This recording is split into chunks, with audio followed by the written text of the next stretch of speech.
नमस्कार, आप देख रहे हैं गोल्ड स्पॉट। मैं हूं मनीषा गुप्ता। आज बात करेंगे सोने की, जहां पर 2305 स्पॉट में हाई बनाने के बाद अब 2280 के नीचे के कारोबार हैं। पिछले 24 घंटे में दो सेशंस में कुछ मुनाफा वसूली आई है। क्यों आई है, क्या है इसके रीजन, इस पर करेंगे चर्चा। साथ ही बात करेंगे कच्चे तेल की, जहां पर $91 प्रति बैरल के लेवल्स हम अपने ब्रेंट में बनते हुए देखे हैं। जिस तरफ जो भी आप यहां पर फंडामेंटल देखें ऑन द पॉजिटिव साइड है। कितना इंपैक्ट यहां पर और रह सकता है, स्पेशली जब यहां पर सभी वॉल स्ट्रीट बैंक्स का मानना है कि 95 तक अब यहां पर कच्चे तेल के प्राइसेस इसी महीने में जा सकते हैं। इस पर भी करेंगे चर्चा। साथ ही बात करेंगे यहां पर मसालों की, जहां पर कुछ मुनाफा वसूली बनते हुए नजर आई है। आगे मौसम और एग्री में क्या रह सकता है, इस पर भी करेंगे कॉन्वर्सेशन। लेकिन सबसे पहले बात यहां पर सोने की करेंगे और हमारे साथ इंडियन बुलियन ज्वेलर्स एसोसिएशन के प्रेसिडेंट पृथ्वीराज कोठारी जी हैं। कोठारी जी नमस्कार। और कुछ मुनाफा वसूली यहां पर आई है। ऑफकोर्स बाजार यहां पर यूएस फेड की स्टेटमेंट्स देख रहा है, काफी सारे ऑफिशियल्स ने बातें करी हैं। साथ ही साथ यहां पर कुछ मुनाफा वसूली शायद ऑल टाइम के हाइस के बाद आनी भी थी। लेकिन सबसे बड़ा जो रीजन है वो है सीएमई की तरफ से जो कल सर्कुलर आया है, जहां पर हमने बढ़त आते हुए देखी है ट्रेडिंग मार्जिन्स के लिहाज से। अगर हम डिटेल में यहां पर देखें और जो कैलकुलेशंस हमने बैठ के करी हैं उसके लिहाज से, अगर आपको अब कॉमिक्स पे सोने को ट्रेड करना है तो 6.8% का इजाफा हमने मार्जिन एंड मेंटेनेंस में आता हुआ देखा है। कैसे रीड करते हैं, क्या ये बहुत बड़ा नंबर है और कुछ मुनाफा वसूली क्या और इसकी वजह से आ सकती है? देखिए, जब दो चीज का होता है, एक तो मार्जिन इंक्रीज होती है और प्लस मार्क टू मार्केट का सिचुएशन होती है। जब कभी भी इस दो तरह की सिचुएशन, मार्क टू मार्केट के बाद में मार्जिन बढ़ने से थोड़ा प्रेशर आता है, लोग फिर पोजीशन को लिक्विड करते हैं।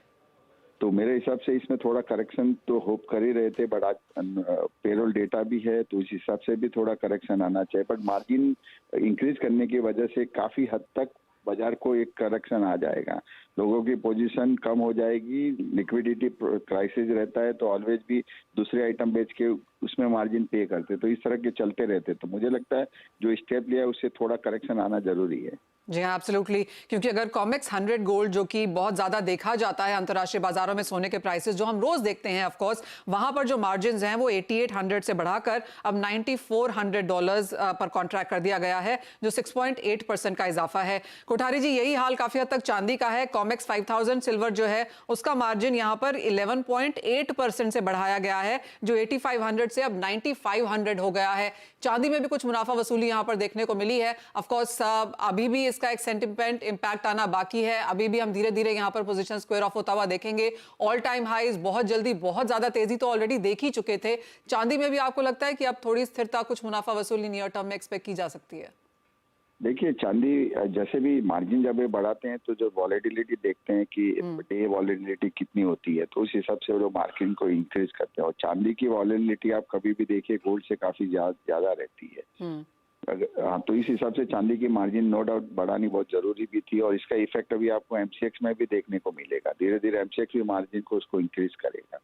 तो मेरे हिसाब से कहीं ना कहीं मार्जिन इंक्रीज से उससे बहुत फर्क आता है। और सिल्वर की बात है कि नो डाउट उसने मूव इतना फास्ट किया था तो थोड़ा तो उसमें करेक्शन आना जरूरी है। अगर $26 के नीचे क्लोज होता है 3-4 दिन तो एक मंदी के साइड में आ सकता है। बाकी एनालिस्ट चांदी $30 भी पहुंच सकती है।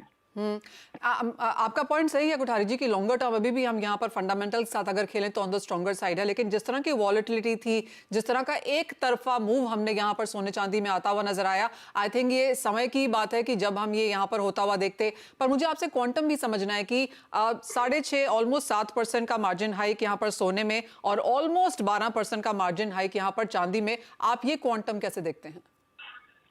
नहीं, उससे उतना फर्क नहीं पड़ता, पर थोड़ी इनिशियली जो फर्क पड़ता है, अभी शॉर्ट टर्म इन्होंने टेम्पररी इसको इंक्रीज किया है क्योंकि वॉलेटिलिटी बाकी है। अगर बाजार फिर रेगुलरली हो जाता है तो फिर वो मार्जिन को रिड्यूस कर देते हैं। उनका सिस्टम पहले से तय है।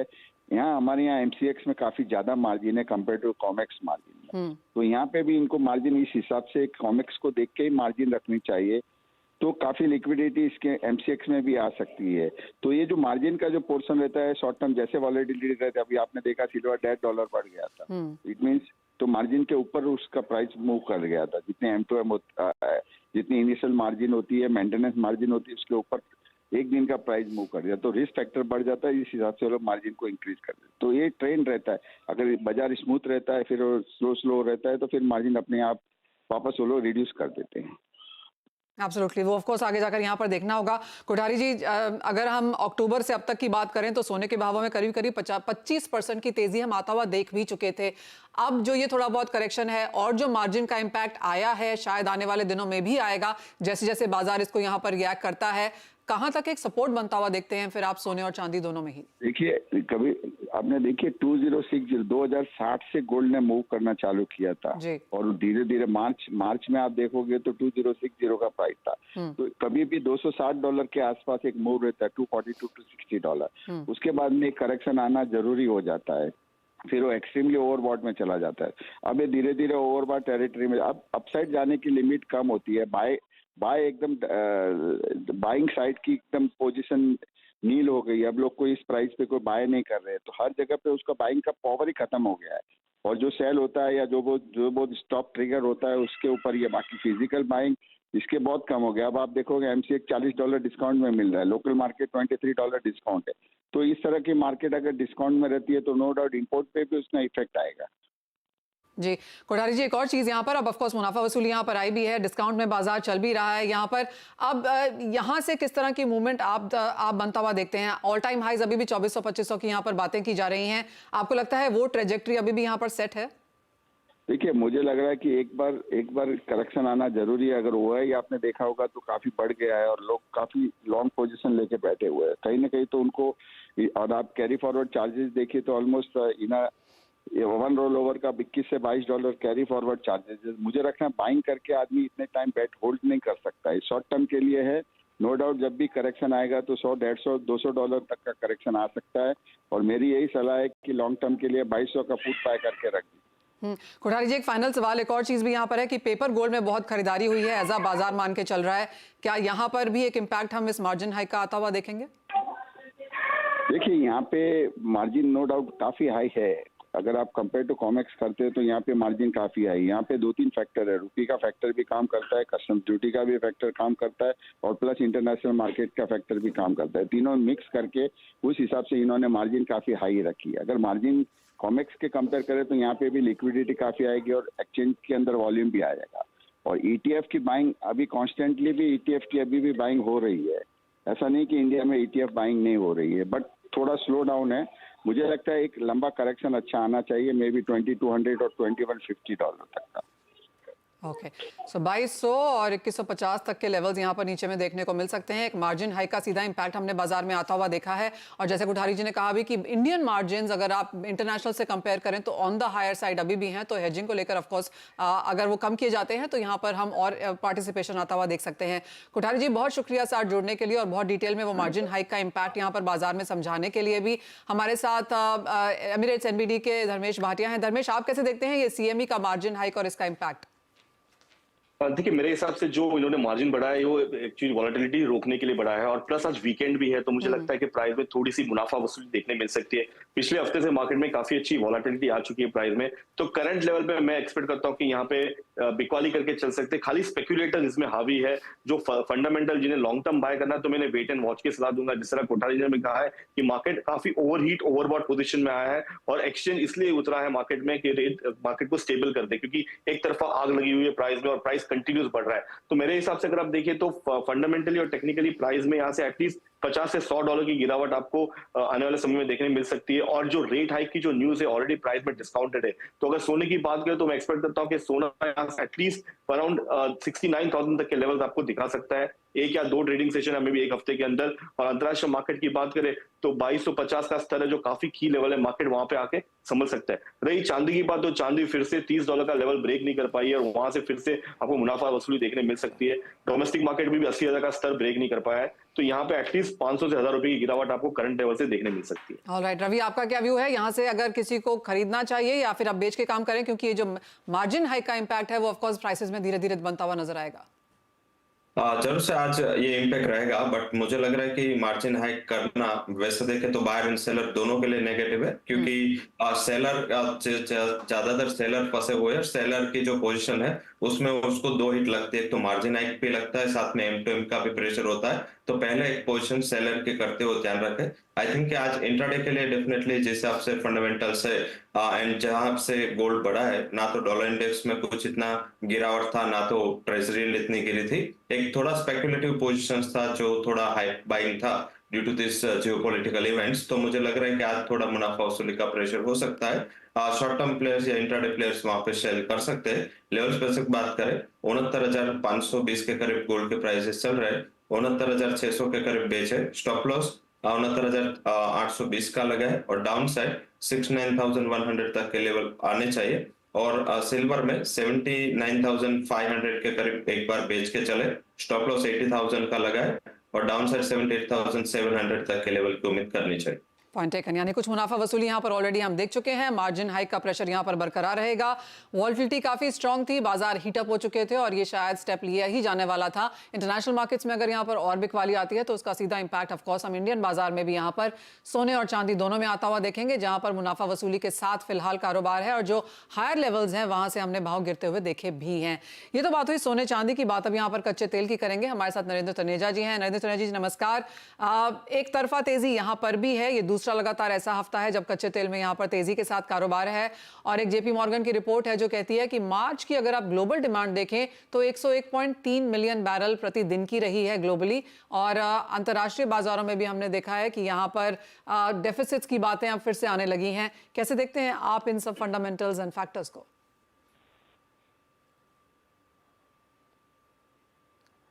नरेंद्र जी, कैसे देखते हैं आप प्राइसेस यहां से? जी, मैंने आपका सवाल सुना नहीं, लाइन डिस्कनेक्ट हो गई जी, मैं आपसे ये पूछ रही थी कि जिस तरह से दूसरे हफ्ते लगातार तेजी है और जिस तरह से अब डेफिसिट की और बेटर डिमांड की बात की जा रही है, क्या आप देखते हैं प्राइसेस को और सपोर्ट वहां से? देखिए, अभी जो कीमतें ऊपर जा रही हैं इसकी मुख्य वजह थोड़ा सा सप्लाई साइड में जो प्रोडक्शन कट ओपेक ने किया और साथ में रशिया ने भी किया और कुछ और देशों ने भी साथ में कर दिया, ये उसकी वजह है जो सप्लाई साइड को लेकर के बाजार में चिंता है। हालांकि अभी कोई ऐसी दिक्कत आई नहीं है, लेकिन कुल मिला के मार्केट में एक तनाव है, एंजाइटी है कि जो सप्लाई साइड को कंस्ट्रेन करने के लिए ओपेक प्लस ने और अन्य लोगों ने जो कदम उठाए हैं उससे जो है वो दिक्कत हो सकती है। दूसरी तरफ डिमांड में थोड़ी सी बढ़ोतरी है, भारत से भी है, थोड़ी सी चीन से भी हुई है, कुछ अन्य देशों से हुई है।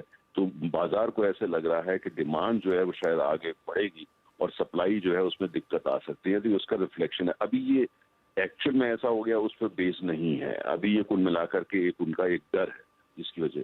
दूसरा जो सबसे बड़ा कारण है वो ये कि जो रशिया में रिफाइनरीज में हमले हुए हैं और रशिया काफी बड़ा एक्सपोर्टर है प्रोडक्ट्स का भी, पेट्रोल डीजल वगैरह टर्बाइन फ्यूल, तो उसमें सप्लाई साइड में थोड़ी दिक्कत आना शुरू हो रही है। नए जो बुकिंग होनी है वो उसमें थोड़ा दिक्कत आने लगी है। और दूसरी तरफ यूनाइटेड अरब एमिरेट्स ने इजराइल से जो संबंधों को लेकर के सवाल उठा दिए हैं और एक जगह कहीं ना कहीं उन्होंने कहा है कि उनके संबंध जो है उसको रिव्यू करेंगे, उससे बाजार में काफी तनाव आ गया है। उनको लग रहा है, तेल के बाजार को लग रहा है कि मिडिल ईस्ट जो है ये थोड़ा अब हमास का मसला एस्केलेट होने लगा है, क्योंकि यूनाइटेड अरब एमिरेट्स और इजराइल के अच्छे संबंध है और एक वो एक संकेत था कि जो कुल हमास का मसला हो रहा है, गाजा का हो रहा है, लेकिन फिर भी जो कुल मिलाकर के वहां ये एस्केलेट नहीं होगा। लेकिन ये अभी जो पिछले 24 घंटे में हुआ इसको लेके बाजार में काफी टेंशन है कि ये एस्केलेट हो सकता है और अगर एस्केलेट होता है तो कीमतें जो है वो परेशानी में आ सकती हैं। तो जियो पॉलिटिकल फैक्टर जो है ये रोल प्ले कर रहे हैं और साथ साथ जैसा कि आप देख रहे हैं कि ओपेक जो है उसकी कोशिश ये है कि वो मतलब सस्टेन बेसिस पर $90 पर लेके जाए। लेकिन ये सब कहने के बावजूद मेरा अभी भी मानना है जिस लेवल पे आज कीमत दिख रही है, हालांकि कुछ लोग $100 की बात करने लगे हैं, लेकिन मुझे लगता नहीं है कि वहां पे वो ये 90 पे भी टिकेगा, या ये मुझे लगता है इसको वापस नीचे जाना होगा। उसके मुख्य कारण ये है कि इसको डिमांड सप्लाई फंडामेंटल्स की स्ट्रॉन्ग सपोर्ट नहीं है। इसके पीछे मेजर फैक्टर जो है जियो पॉलिटिकल है और कुल मिलाकर के परसेप्शनल है, जो कि परसेप्शनल की भी डिमांड सप्लाई ऐसा होने वाला है, तो ये सस्टेन नहीं हो पाएगा। और अभी तक जो बड़ी प्लेयर्स हैं जिनका बड़ी रोल होता है कीमतें तय करने में, अभी तक वो एक्टिव नहीं हुए, जिसमें खासतौर से अमेरिका है। खासतौर से हमने देखा कि चाइना, इंडिया, जापान ये लोग भी एक्टिव हो जाते हैं जब कीमतें बहुत ज्यादा हो जाती है। अभी कोई एक्टिव नहीं हुआ है और सब जगह इलेक्शन हो रहे हैं, खासतौर से इंडिया में, अमेरिका में। तो $100 पर बैरल और $90 पर बैरल पे तो अगर ऐसा होता है तो बाइडेन साहब तो चुनाव हार जाएंगे। तो इसलिए जो है ये अभी वो एक्टिव नहीं, तो इसलिए थोड़ा इंतजार करना पड़ेगा, थोड़ा सा जो है वो और थोड़ी क्लैरिटी की जरूरत होगी। लेकिन आज जिस लेवल पे है उस पर टिक पाएगा, या जो $100 की बात हो रही है, मुझे कम से कम आज की जो ग्राउंड रियलिटी लैंडस्केप पे दिख रही है उसमें ऐसा होता नजर नहीं आता। $80, 82 ये तो समझ में आता है, लेकिन 90, 95, 100 सस्टेन बेसिस पे अभी कुछ ये बात हजम नहीं होती। नरेंद्र जी, आपने यहाँ पर जियोपॉलिटिक्स की बात तो की, लेकिन दूसरी तरफ चाइना का जो डेटा है वो थोड़ा बेहतर होता हुआ नजर आ रहा है। बाजार को लगता है कि हम बाइंग उस वजह से देखते हैं, और अभी भी जिस तरह से चाहे आप जेपी मॉर्गन की रिपोर्ट देखें या एएनजी की देखें या बैंक ऑफ अमेरिका की देखें, ये जो वॉल स्ट्रीट बैंक्स हैं ये काफ़ी बुलिश हैं कच्चे तेल को लेकर। डेफिसिट की बातें यहाँ पर चल रही हैं। डिमांड अगर मार्च की देखी जाए तो 101 मिलियन बैरल प्रतिदिन ग्लोबल बताई जाती है। इन रिपोर्ट्स को आप कैसे देखते हैं जो कि काफी बुलिश हैं? देखिए, चाइना की आपने बात करी, चाइना में जो डिमांड पेट्रोल या डीजल या प्रोडक्ट्स की नहीं बढ़ रही है। चाइना तेल इंपोर्ट कर रहा है, कच्चा तेल थोड़ा ज्यादा पहले से, और वो बेसिकली पेटकेम के लिए कर रहा है।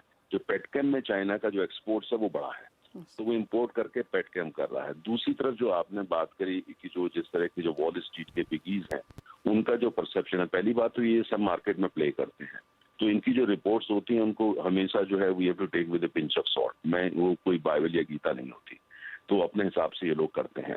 लेकिन उसके बावजूद ये, जैसे मैंने आपको पहले कहा कि ये आने वाले समय में तो होगा। दूसरी तरफ ग्रीन एनर्जी में लेकर के जितना इन्वेस्टमेंट किया था, जो काफी एक हाइप बनने लगा था, वो हाइप जो है अब थोड़ा सा सेटल होने लगा है। लोग कह रहे हैं एनर्जी ट्रांजिशन जो है फ्रॉम फॉसिल फ्यूल्स टू, उसको भारी झटका लग चुका है। उसमें जो लोगों ने इन्वेस्टमेंट किया था रिटर्न अच्छे नहीं मिल रहे हैं, उसके लिए जितनी कैपिटल चाहिए वो नहीं मिल रही है। तो ये एक हाइप था, हाइप जो है वो थोड़ा नीचे आने लगा है।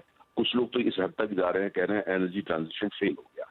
तो इसको लेकर के ये हो रहा है कि इसका मतलब ये हुआ कि फ्यूचर जो है वो ऑयली है। तो इसको लेकर के काफी उत्साह है। जब उत्साह होता है तो कीमतें ऊपर जाती है। लोगों का मानना है मीडियम टू लॉन्ग टर्म, तो ये तो मैं भी मानता हूँ कि ऑयल जो है वो मीडियम टू लॉन्ग टर्म तो हायर ही जाने वाला है। 120 भी होगा, 130 भी होगा, लेकिन वो दूरी की बात है। अगर हम इमीडिएट 3, 4, 5 महीने की बात करते हैं तो इतनी ज्यादा बढ़ जाएगा, मुझे नजर नहीं आता कि वही आने वाले अगले महीने तक, ये 2 महीने तक वो 110, 105 जो वॉल स्ट्रीट के कुछ लोग बोल रहे हैं, उसके पीछे डिमांड सप्लाई फंडामेंटल सपोर्ट नहीं करते। और जैसे मैंने बार बार मैं कहता हूँ कि जब बड़े देशों में चुनाव होता है, ये पॉलिटिकल कमोडिटी है। बाइडेन एडमिनिस्ट्रेशन जिसकी अभी भी दखल है तेल की कीमत क्या होगी, वो क्या तेल की कीमत को $100 पे जाने देगा? अगर ऐसा होता है तो बाइडेन साहब हारेंगे, ट्रम्प साहब जीतेंगे, पूरी दुनिया की पॉलिटिक्स बदल जाएगी। तो ऐसा इतना आसान नहीं होता। भारत जो है, भारत अगर $100 कीमत जो है वो पहुंच जाती है ब्रेंट की, भारत जो दुनिया का तीसरा सबसे बड़ा तेल का उपभोक्ता है, क्या वो आसानी से वो चुप बैठा रहेगा? सऊदी अरब से बात नहीं करेगा या रशिया से बात नहीं करेगा? तो इसलिए मुझे लगता है इतना आसान अभी पॉलिटिकल बड़े प्लेयर्स का इंटरवेंशन नहीं हुआ है, जो कभी भी हो सकता है अगर इस हिसाब से कीमत ऊपर जाती है। जब होता है इंटरवेंशन, बाजार को उनका इंटरवेंशन को रिस्पॉन्ड करना पड़ता है और कीमतें नीचे जाती है।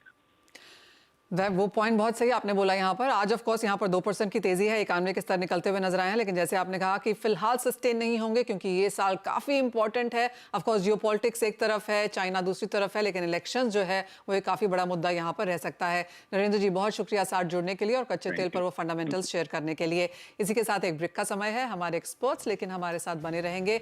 हम ब्रेक के बाद यहाँ पर डिस्कस करेंगे commodity trading strategies.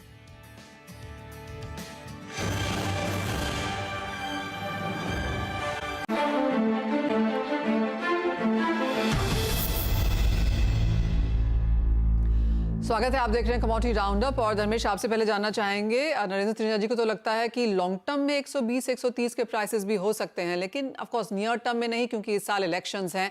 Indian markets में या रुपी टर्म्स में अगर हम देखें तो कैसे देखते हैं आप प्राइसेस?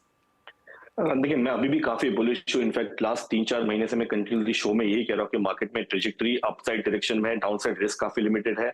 और जैसे ही चाइना ने ओपन हुआ है मार्केट में, अगर आप देखें तो स्लो एंड स्टेडीली हफ्ते दर हफ्ते $1, $1.5 की तेजी आपको मार्केट में देखने मिल रही है। करंटली 7,200 का स्तर कंटिन्यूसली मेंटेन कर रहा है। इंटरनेशनल मार्केट में ब्रेंट 90 के ऊपर है और WTI 85 के ऊपर है। ये काफी की लेवल था जो मार्केट में उन्होंने ब्रेक किया हुआ है। आज फ्राइडे, इवन दो फ्राइडे के मार्केट स्लो एंड स्टेडी होना चाहिए, बट नेक्स्ट वीक मुझे लगता है कि यहाँ पे ट्रेजेक्टरी अभी भी ऊपर का है और $3 से $4 की तेजी आपको करंट लेवल से, और डोमेस्टिक मार्केट की तरफ देखिए तो रुपया मुझे कमजोर लग रहा है, तो यहाँ पे प्राइस में और अपसाइड देखने मिल सकता है। अराउंड 7,500 तक के स्तर आपको छोटी अवधि में 1 से 2 हफ्ते के अंतराल में देखने मिल सकते हैं। तो मैं यहाँ पे शॉर्ट करने की मना करूंगा, मैं गिरावट पे बाय करने की सलाह रहेगी मेरी। और अगर प्रोजेक्शन कंटिन्यू रहा इलेक्शन के पहले, मार्केट यहाँ पे अच्छी खासी $95 ब्रेंट की तरफ मैं एक्सपेक्ट करता हूँ आने की तरफ। साथ ही अगर गैस की बात करें धर्मेश, तो यहाँ पर क्या व्यू है, क्योंकि कुछ सपोर्ट यहाँ भी लौटा है?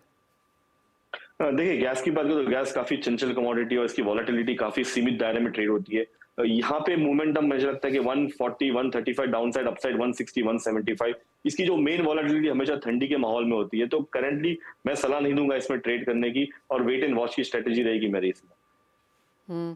साथ ही बात अब यहाँ पर मेटल्स की कर लेते हैं। रवि, इन्हें आप कैसे देखते हैं, क्योंकि अगर ये हफ्ता देखा जाए तो अच्छे खासे गेन्स यहाँ पर हैं। 16 महीने के हाइस पर कॉपर, 13 महीने के हाइस पे एल्यूमिनियम, जिंक में आउट परफॉर्मेंस बनती हुई नजर आई है।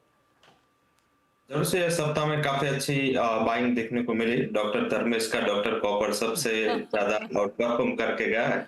मुझे लग रहा है कि ये जो तेजी है कॉपर में जारी रह सकते हैं, वहां अभी भी आउट परफॉर्मेंस के चांसेस दिख रहे हैं। इंटरनेशनल मार्केट में काफी स्टीप रेजिस्टेंस $4 का था, वो ब्रेक करके कंफर्ट के साथ ट्रेड कर रहा है। आज थोड़ी मुनाफा वसूल है क्योंकि इंटरनेशनल क्यूज थोड़े वीक है। मुझे लग रहा है कि इसमें डिप पे बाय करना चाहिए। 795 के करीब बाय करें। स्टॉप लॉस लगाया अराउंड 788 एंड टारगेट 810 का रहेगा। जो लोग ऑप्शन का इस्तेमाल करते हैं, इसकी 4 दिन के बाद एक्सपायरी है। मुझे लग रहा है कि आप 798 पे कॉपर का जो करंट कॉन्ट्रैक्ट है वो बाय कर ले और ऑप्शन में 800 के स्ट्राइक का कॉल बेच दे। इससे क्या होगा, आपका जो मुनाफा होगा वो 13 पॉइंट का होगा और आपकी जो ब्रेक इवन होगी वो नीचे 786 की होगी। तो मुझे लग रहा है कि ये भी एक बेटर ऑप्शन है कि आप ऑप्शन का भी इस्तेमाल कर सकते हैं स्ट्रेटेजी का, और डायरेक्ट फ्यूचर में बाय करना है तो 795 के करीब कॉपर में आप बाय कर सकते हैं। ओके, आप दोनों से एक बहुत शॉर्ट एंड स्वीट सा सवाल है। अब आगे जाते हुए, क्योंकि आज यूएस का इन्फ्लेशन डेटा है, अगले हफ्ते आज यूएस का नॉन फार्म पेरोल डेटा है, अगले हफ्ते इन्फ्लेशन डेटा है, तो धर्मेश अगर एक कमोडिटी जहां पर आप लॉन्ग होकर इन दोनों ही इवेंट्स में जाना चाहें तो कौन सी है? मैं कहूंगा चांदी की तरफ बेट करूंगा, क्योंकि चांदी अभी भी अंडर परफॉर्मर है और यहाँ पे अच्छी खासी तेजी आने वाले समय में देखने मिल सकती है। करंट लेवल पे भी बाय करके चल सकते हैं। काफी की लेवल है 80,000 का, वो मुझे लगता है कि यहाँ पे ब्रेक करके ये प्राइस 81, 82,000 के लेवल्स आपको दिखा सकता है। तो मैं यहाँ पे बाय की सलाह दूंगा और स्टॉप लॉस रहेगा 78,500 का। रवि, एग्री नॉन एग्री, जहां पे आपको लगता है कि एक कमोडिटी होल्ड करके जाना चाहिए आगे? मेरे हिसाब से नॉन एग्री में सिल्वर में मैं भी प्रेफर करूंगा। सिल्वर मुझे लग रहा है कि यहाँ से क्लियर आउट परफॉर्मर है।